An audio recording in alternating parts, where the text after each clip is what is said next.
with us?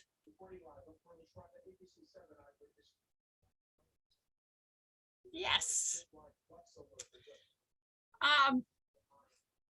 Madam Clerk, does it appear that everyone expected is present? Yes, Madam Mayor, it does at this time. Everyone that I am expecting is present. Okay, then I called to order the September 9th, 2021 meeting of the City Council, successor agency to the Montezor Redevelopment Agency and Housing Authority. Madam Clerk, would you please call the roll? Thank you, Madam Mayor. Mayor Pro Tem Harnick. Here. Councilmember Jonathan. Present. Councilmember Nastandi. Here. Councilmember Quintanilla. Presente. Mayor Kelly. Here. All members are present. We have a quorum, Madam Mayor. Terrific. Councilmember Jonathan has the privilege of leading the Pledge of Allegiance this evening, followed by inspirational remarks from Councilmember Karina Quintanilla. Thank you, Mayor. As we approach the 20th anniversary of 9/11, let us join together in pledging allegiance to our country. I pledge allegiance to the flag of the United States of America and to the republic for which it stands, one nation, under God, indivisible, with liberty and justice for all. Thank you.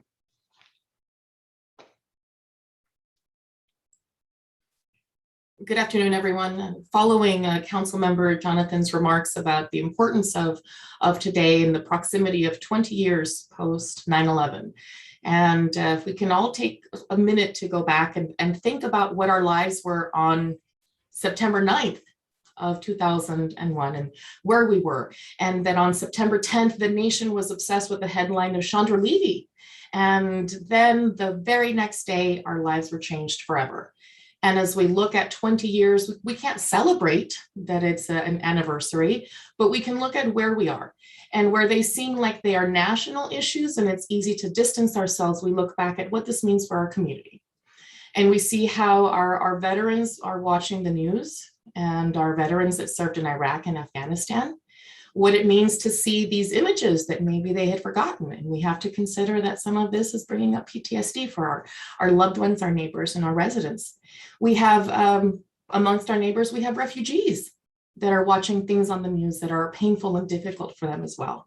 So as we look at where we are now, where we are as a nation, where we are as a community, I ask that all of us challenge ourselves to overextend our kindness muscle. Use our hearts to treat each other with kindness and compassion.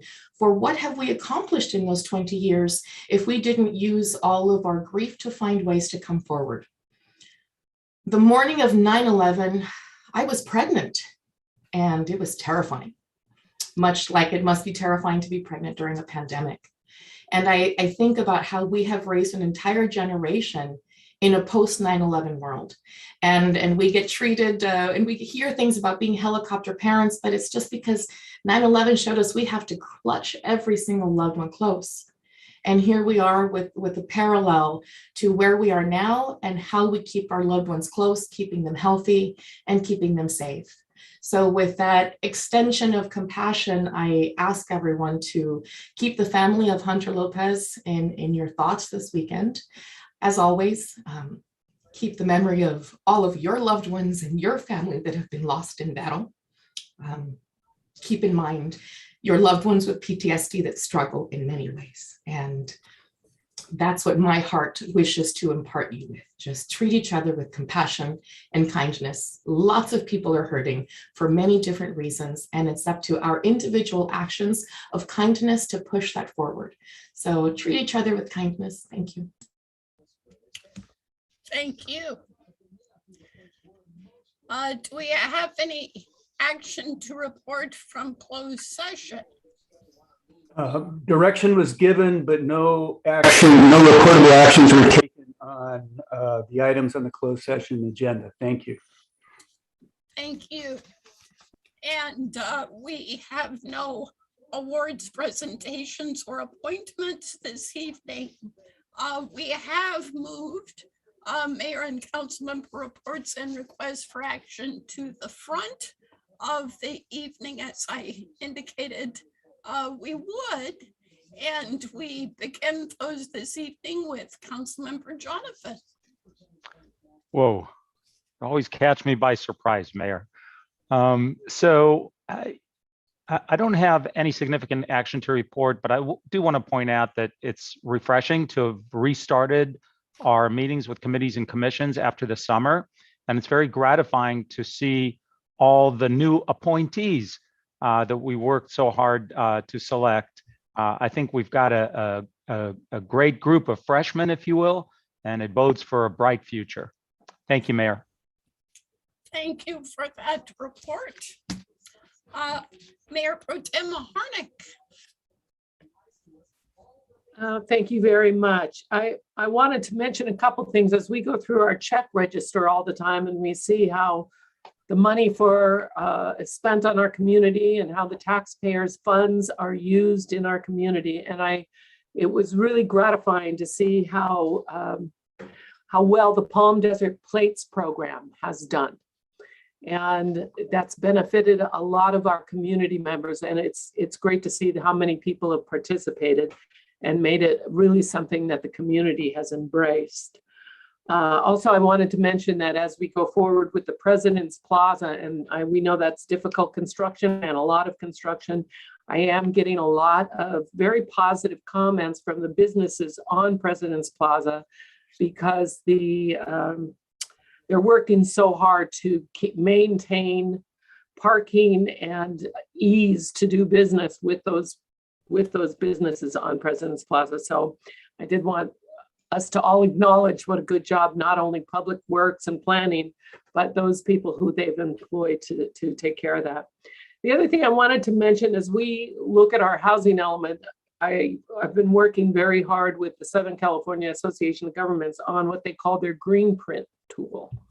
And that will be a source of information that will show where parks are, where possibly conservation sensitive lands are, and open spaces that will help our developers find where they can build and really make their process more efficient and easier. So we're working on that. It's coming together, and sooner better than later so that we can really get the work done in our community with a little more ease. Thank you. Council Member Nastande. No comments this evening. Thank you, Mayor, for asking. Of course. Councilmember Quintanilla. The Art and Public Places meeting this week had a vibrant discussion about how to incorporate public feedback. And there was the sentiment that some of the commissioners felt that it didn't feel comfortable to them to take it back to the public after their work. So I want to acknowledge that conversation where we're not usurping the commission's work, we are including the public. And this was a great opportunity for staff to let us know about some of the tools that they will be rolling out and how we can use technology to survey the community, and how we're going to ask one of the artists to make a revision to one of the images in order to have it be a very fair and clean comparison for staff. So I know for residents, because I have had people ask and say, we were hoping we'd get an answer by this last meeting. So we have extended that, but that is with the intent of allowing residents to have the ability to give their feedback. This is going to be a very symbolic piece, and what will be part of our new, the new vibrant district we're putting together. So it's not going to be a quick, easy selection, but I think that we're working towards as a more inclusive process that will allow staff to figure out how we can evolve and incorporate other survey tools in the future. Thank you, Mayor. Thank you for that. I do have one request for action.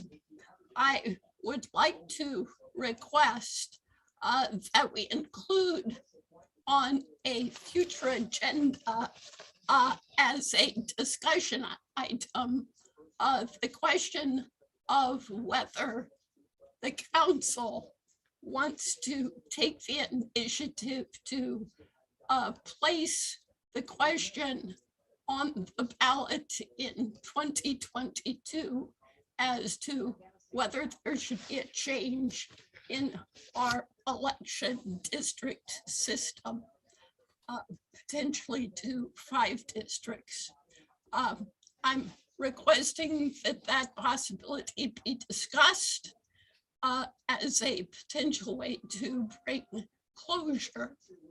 I have checked with the city attorney, who advises me that in this kind of instance, because the discussion could take more than nominal time, the request for inclusion is honored if there is a second council member who would also like to see this issue discussed. I would And second that. wholeheartedly support. Mayor Pro Tem Harnick, did you have something to say? I just said that I would be that second. Thank you. The city attorney also reminded me that this request is not the time to share our opinions on the merits, but just to confirm whether the issue will be placed on a future agenda. And again, the issue I've asked to have placed is simply whether an item should be on the 2022 ballot. Councilmember Jonathan. Thank you, Mayor. Yeah, without weighing in on the issue, I do want to express my disappointment at the process in which this has come about. Clearly, there was discussion off record, not an open session, checking with legal counsel, and I'm disappointed that we haven't had an opportunity to address some of the peripheral issues associated with this very momentous request. I'll say that before we place anything on the agenda, I would like to have this agendized in closed session, because I think there are some potential legal ramifications that I want addressed. I have questions, and I think we need to have them resolved before we move forward to a public discussion on this matter. Is that something? Councilmember Jonathan, you froze, but I think we have your question.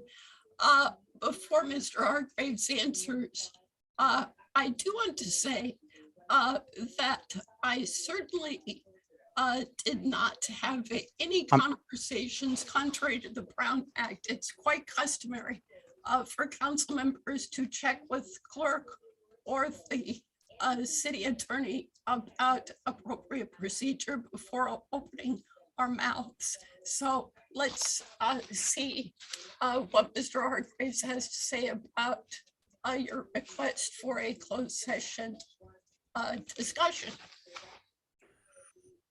I think that's appropriate. And unless I hear an objection, we'll include a closed session in that meeting before the open session. And yes, Councilmember Nestat. But this might be straying slightly. If we're going to start discussing on the agenda things we would like on the 2022 ballot, I have a couple of other things that I'd like to see on there as well. So should that be a bigger discussion, part of the closed session, not just on one issue? I think if you would like to place a discussion about any of those on our agenda, you may propose that in the same way that I just proposed that under request for council action.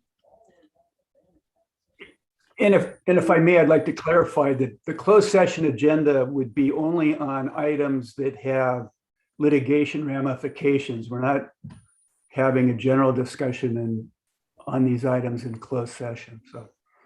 And Councilmember Jonathan, would you be more comfortable if the closed session discussion is scheduled in advance of any open session meeting as opposed to on the same date. Yes, in fact, I raised my hand to request that we have that kind of timeout in case there's modifications to the agenda item. I would also ask that we have an opportunity, because I think your request is broad, and I'm interested to see how it's teed up as an agenda item, and what specifically will be discussed. So I want to make sure as well that we have the opportunity to address how the discussion is framed on the agenda, how the issue is framed on the agenda before it becomes a fait accompli. Very good. So I think we should proceed in a way that produces the least consternation about the process. So let's schedule the closed session discussion that Councilmember Jonathan requested on a date prior to inclusion of the item for open session. With that, we come to non-agenda public comments. This is the opportunity for anyone who is listening into this session to share your views on items which are not on the agenda for this evening. And in just a moment, the city clerk will share some instructions. I want to emphasize that the Brown Act forecloses us from having a full conversation with you, but we are always available to do that and can be contacted through City Hall. Madam Clerk, do we have any requests to address non-agenda items? At this time, we do not have any requests to address non-agenda items. Would you like me to read the instructions? I guess we should, just to make sure someone's not waiting to figure out how to do this. Okay, sounds good. In case someone's trying to Right. get on as I read. So thank you for participating in our remote virtual city council meeting. We will do our best to facilitate a smooth meeting with public participation. The agenda provided options and instructions for providing public comment at these meetings. Before we begin, please silence your other communication devices, such as your cell or desk phone. This will ensure that we are not hearing any feedback or causing interruption during the meeting. The mayor will invite public comment where appropriate on the agenda. For those on Zoom, if you would like to make a public comment on the Zoom screen, please click on the raise hand button, which is found by hitting the participants tab. If you are using Zoom on your smartphone, tap your screen, look for the more option, and then click on the raise hand button on the screen. For those calling in using the phone line only, you can dial #*9, not pound, *9 on your keypad to signal that you would like to comment. When called upon by the city clerk or city clerk staff, you will be allowed to speak. Please keep your comments to 3 minutes and state your first and last name. It doesn't look like that inspired interest. So we will move to the consent calendar. Does anyone wish to remove any items? Seeing none, do we have a motion? I motion to adopt. I'll second the motion. Very good, Madam Clerk, would you please take the vote? Yes, thank you, Madam Mayor. Mayor Pro Tem Harnick, Yes. Councilmember Jonathan, Aye. Councilmember Nastandi, Yes. Councilmember Quintanilla, Aye. Mayor Kelly. Yes, Motion passes unanimously. thank you. We have no public hearings this evening, which brings us to item 9. a request for approval of a $1,000 donation to the 9/11 Promise Scholarship Program in honor of the 20-year anniversary of September 11th. Mr. Soul. Good afternoon. I'm Thomas Soul, your Public Affairs Manager. As the 20th anniversary of 9/11 approached, staff was asked to look into ways that the city could remember and honor this event. After conferring with the mayor, the suggestion was made for the city to make a contribution to an appropriate related organization.